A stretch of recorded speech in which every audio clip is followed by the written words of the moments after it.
Welcome to news. ఇక updates చూస్తే కాపు రిజర్వేషన్లను అమలు చేయడానికి ఏపీ ప్రభుత్వం ఏర్పాటు చేసిన మంజునాథన్ కమిషన్తో కాపు నేతలు విజయవాడలో భేటీ అయ్యారు. కమిషన్ విధి విధానాల ప్రకారం క్షేత్రస్థాయిలో విచారణ చేయాలని వినతి పత్రం సమర్పించారు. కాపు స్థితిగతులు, జీవనోపాధి వంటి అంశాలపై సమగ్రమైన సమాచారాన్ని ప్రభుత్వానికి అందజేయాలని కోరారు.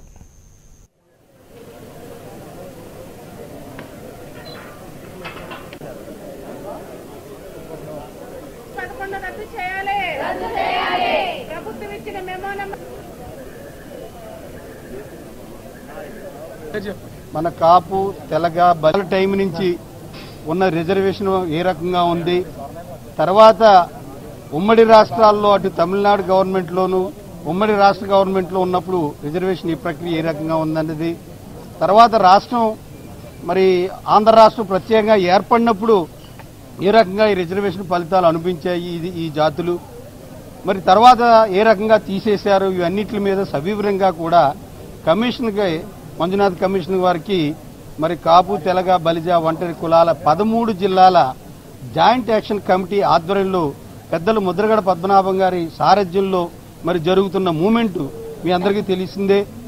వారి యొక్క సూచన మేరకు మేమందరూ కూడా ఈ 13 జిల్లాల్లో ఉన్నటువంటి జాయింట్ యాక్షన్